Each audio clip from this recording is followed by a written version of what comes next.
नमस्कार दोस्तों।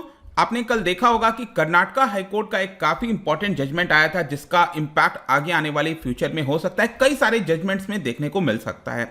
लेकिन यहां पर आपको जो चीज ध्यान रखनी है वो ये है कि जो हिजाब बैन की बार बार बात कही जा रही है वो सिर्फ एजुकेशनल इंस्टीट्यूशंस में लगाया गया है, ठीक है। बाकी जिस तरह से हिजाब पहनते थे लोग, पहनते आ रहे हैं, वो वैसा ही चलता रहेगा। यहां पर जो मेन तर्क दिया गया है कर्नाटका हाईकोर्ट का वो ये है कि ये एसेंशियल रिलीजियस प्रैक्टिस के अंदर नहीं आता है, तो इसको हम एक्सेप्शन नहीं मान सकते कि एजुकेशनल इंस्टीट्यूशंस के अंदर जिस प्रकार का यूनिफॉर्म तय किया जा रहा है वही यहां पर पहनना होगा। तो ये बेसिक चीज था। लेकिन उसके जस्ट बाद ही शांत होते होते जो आईसिस है, इस्लामिक स्टेट, उनके द्वारा यहां पर यह बयान आ गया और उन्होंने थ्रेटन किया है कि उसको लेकर ये वॉयलेंस करेंगे देश के अंदर, और काफी सारी चीजें कही हैं। तो ये तो मैं आपको बताऊंगा ही, लेकिन साथ ही साथ आपने रिसेंटली सुना होगा कि जो इनका लीडर था वो मारा गया है। उसके बाद यहां पर कुछ लेटेस्ट इंपॉर्टेंट डेवलपमेंट हुई है।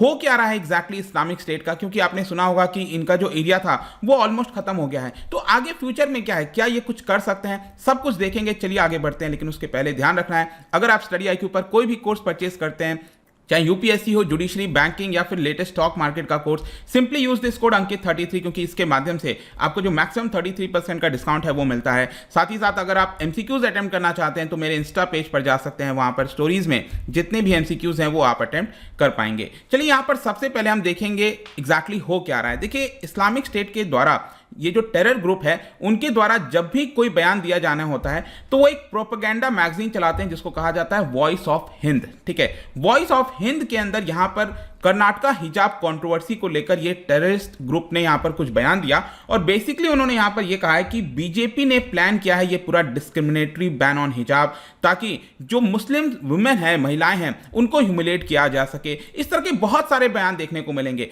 उनका यह भी कहना था कि ये जो डिसएम्पावर है, जो यंग मुस्लिम वुमेन है, उनको डिसएम्पावर करा जा रहा है। आप सोच के देखो, ये जो टेरर ग्रुप है वो कह रहा है कि डिसएम्पावर कर रहे हैं और रिलीजन लाइन पर स्टूडेंट्स को सेपरेट किया जा रहा है। जस्ट इमेजिन, ऐसा टेरर ग्रुप का कहना है कि रिलीजन लाइन पर, और ये खुद यहां पर रिलीजियस चीजों का इस्तेमाल करते हुए इस तरह की हरकतें करते हैं। इसके अलावा उन्होंने ये भी कहा कि जो भी हमारी महिलाओं के ऊपर, सिस्टर्स के ऊपर नजर रखेगा हम उसको मार देंगे। ये अपने बयान में बेसिकली क्या होता है कि एनक्रिप्टेड फॉर्म में जो है इनके द्वारा ये पूरा मैसेज वगैरह डिजिटल माध्यम से भेजा जाता है, उसी को यहाँ पर फिर जो मीडिया हाउसेज हैं वो बताते हैं। इसके अलावा यहाँ पर वो ये भी कह रहे थे अपने मैगजीन के अंदर, जो वॉइस ऑफ हिंद है उसके अंदर, कि ग्लोबल कॉन्स्पिरेसी छेड़ी जा रही है। बेसिकली उनका कहना था कि जिस प्रकार से डिमोनाइज किया गया है मुस्लिम्स को, ये ग्लोबल कॉन्स्पिरेसी का पार्ट है। कर्नाटका हिजाब कंट्रोवर्सी भी जो हुआ है वो भी ग्लोबल कॉन्स्पिरेसी का पार्ट है और भारत भी बाकी देशों को फॉलो कर रहा है, जैसे फ्रांस हो गया, नेदरलैंड हो गया, स्विट्जरलैंड हो गया। तो फ्रांस वगैरह में अक्सर आप देखते होंगे यहाँ पर टेरर एक्टिविटीज थोड़ी बहुत कराने की कोशिश की जाती है।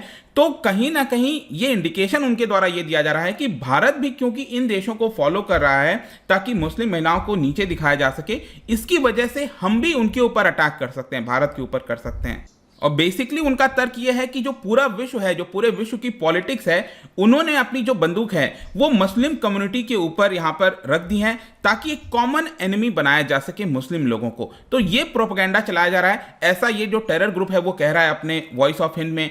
वैसे अगर आप देखोगे ना, जो तर्क दिया जा रहा है, जो आर्गुमेंट्स दिए जा रहे हैं उनके द्वारा इसके अंदर, वो आप देखिए तो कई ऐसी चीजें हैं जो कि काफी सिमिलर लगती हैं। पहले भी भारत के अंदर इसको लेकर बोला गया था। करीब 2000 इंटेलेक्चुअल्स के द्वारा फरवरी के महीने में यहाँ पर, जैसे जर्नलिस्ट, एकेडमिशियंस, सभी लोगों ने एक लेटर लिखा था और उसके अंदर यहाँ पर इसी तरह की बात कही थी कि जिस प्रकार से मुस्लिम लोगों को बॉयकॉट किया जा रहा है अलग अलग प्रिटेस्ट देकर, वो सही नहीं है। मतलब जो हिजाब हो गया, चाहे जो भी कुछ है, ऐसा नहीं करना चाहिए।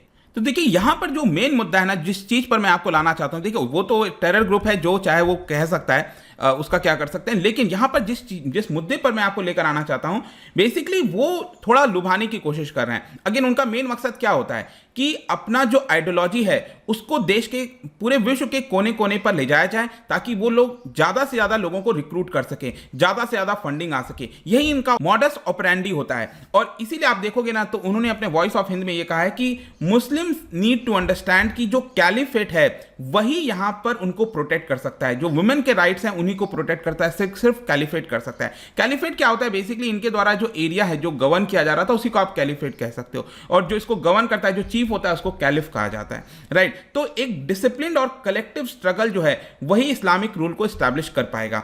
तो अब मेरा जो मेन मुद्दा है वहां पर जिस पे मैं आपको लाना चाहता हूं कि रिसेंटली आपने देखा होगा कि जो इनका चीफ था वो मारा गया, और उसके बाद जो इस्लामिक स्टेट है उन्होंने जस्ट 3-4 दिन पहले की बात है, उन्होंने अपने नए लीडर को कंफर्म किया है कि यहां पर नया लीडर है। वैसे मैं आपको बताऊं जो सबसे पहला कैलिफ था इनका, आपको याद होगा, अबू बकर अल बगदादी, ठीक है, जो कि 2011-12 से चलता आ रहा था, और फाइनली सीरिया के अंदर एक रेड में जो है यूएस ने उसको मार दिया इन द ईयर 2019। तो 2019 में इसका जो पहला कैलिफ था उसको एलिमिनेट कर दिया था। उसके कुछ दिन बाद क्या किया इन्होंने 2019 के बाद, यहां पर अबू इब्राहिम अल हशेमी अल कुरैशी एक नया कैलिफ जो है इस ग्रुप ने डिक्लेयर कर दिया, आईसिस ने जो है डिक्लेयर कर दिया था। अभी क्या हुआ है, एक महीने पहले 3 फरवरी 2022 को यूएस ने वापस ये जो दूसरा कैलिफ था अल हशेमी अल कुरैशी उसको भी एलिमिनेट कर दिया सीरिया के अंदर। लेकिन उसके बाद भी अब क्या हुआ है कि यहां पर आप देख सकते हो जो थर्ड कैलिफ है वो भी इस्लामिक स्टेट ने डिक्लेयर कर दिया। इसका मतलब यह हुआ कि जो यूएस ने मारा था सीरिया के अंदर सेकंड कैलिफ को, उसको कंफर्म कर दिया है इस्लामिक स्टेट ने। ये 3-4 दिन पहले की खबर है। और यहां पर जो एक और लीडर है इब्राहिम अल कुरैशी, उसको यहां पर नया लीडर डिक्लेयर कर दिया। आईसिस ने अपना नया लीडर डिक्लेयर किया। इसका पूरा नाम है अबू अल हसन अल हशेमी अल कुरैशी, ये पूरा नाम है इसका। थर्ड कैलिफ है, ये ध्यान रखिएगा। और ये बेसिकली बताया जा रहा है कि ओल्डर ब्रदर है ऑफ अल बगदादी। ये जो पहला कैलिफ था ना अल बगदादी, अबू बकर अल बगदादी, उसका ओल्डर ब्रदर बताया जा रहा है जो नया आपका कैलिफ है। अब देखिए कंसर्न क्या है इन सारी चीजों को लेकर।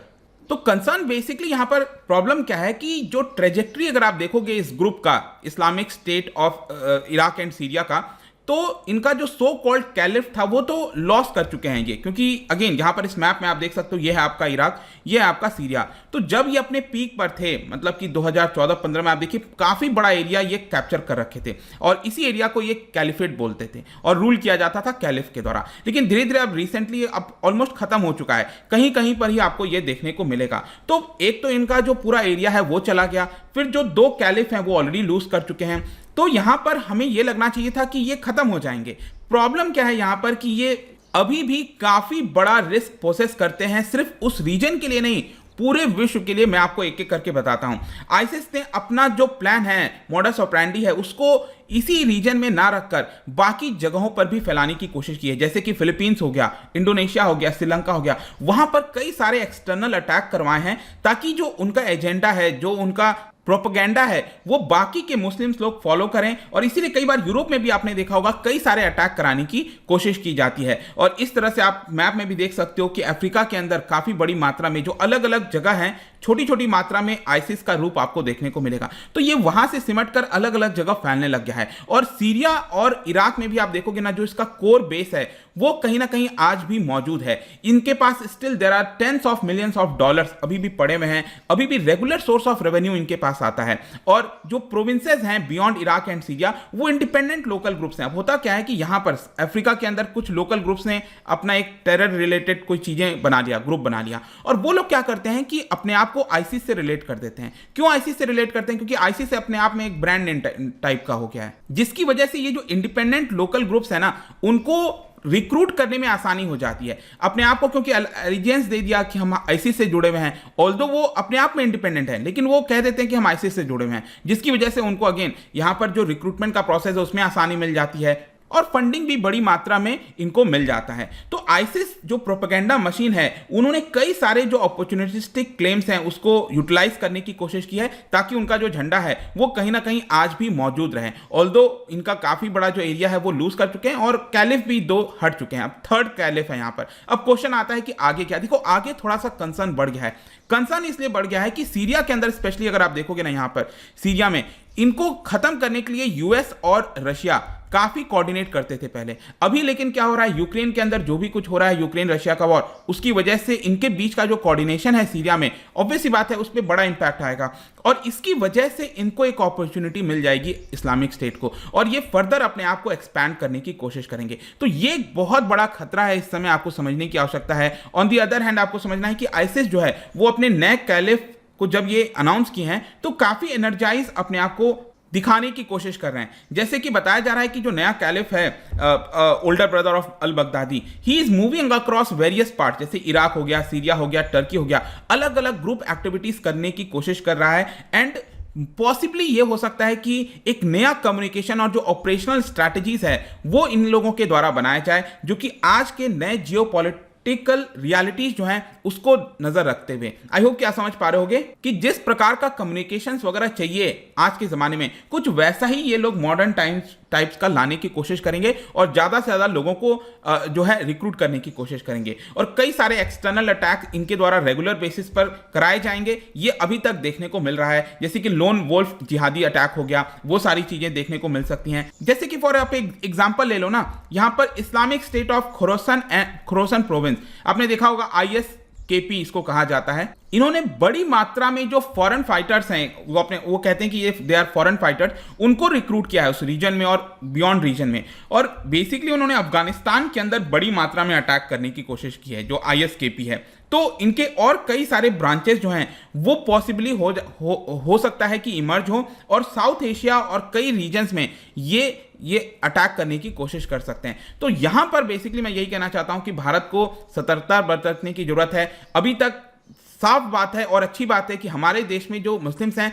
वो जरा भी अटैक नहीं हुए हैं। थोड़ी बहुत केसेस देखने को मिले हैं, लेकिन उसको पूरी तरह से खत्म कर दिया गया, क्योंकि यहां पर नेचर अलग है, थोड़ा सा डिफरेंट है भारत में, आपको पता ही है। तो इस्लामिक स्टेट भले ही कितना कोशिश कर ले, लेकिन भारत में वो उस तरह से चीजों को नहीं ला पाता है। तो एक अच्छी बात है, बट अगेन यहां पर हमें ध्यान रखना होगा, क्योंकि इनको तो क्या है, कोई बहाना चाहिए। तो चाहे कर्नाटका में हिजाब बैन का बहाना हो गया, ऑल्दो अभी आपने देखा होगा यहां पर बोला गया है कि सुप्रीम कोर्ट में ये पूरा मामला जाएगा, तो सब कुछ तो कॉन्स्टिट्यूशन के आधार पर चलेगा, राइट। भारत में तो हम ऐसे ही चलेंगे, जो सही निर्णय होगा जिस तरह से होगा उसको यहां पर जुडिशरी प्रोनाउंस करेगी, और वो सभी लोग मानते हैं, संविधान के आधार पर चलते हैं। जो भी होगा देखना होगा, बट आई होप कि इस वीडियो के माध्यम से जो भी कुछ हो रहा है इस्लामिक स्टेट का वो आपको समझ में आ गया होगा। जाने से पहले काफी इंटरेस्टिंग क्वेश्चन, क्या बता सकते हो regarding 2 statements regarding supreme court of India? 2 statement हैं इससे रिलेटेड। इसका राइट आंसर आपको पता ही है, मेरे इंस्टाग्राम पर तो मिलेगा ही। वहां पर अगर आप नहीं हो कोई बात नहीं, आप टेलीग्राम से भी ले सकते हैं इसका सही उत्तर। मैं कई सारे जो MCQs हैं वो यहां पर स्टोरीज में डालता रहता हूं। बाकी अगर आपको PDF चाहिए तो टेलीग्राम पर आइए, अलग अलग सोशल मीडिया पर भी आप जुड़ पाएंगे।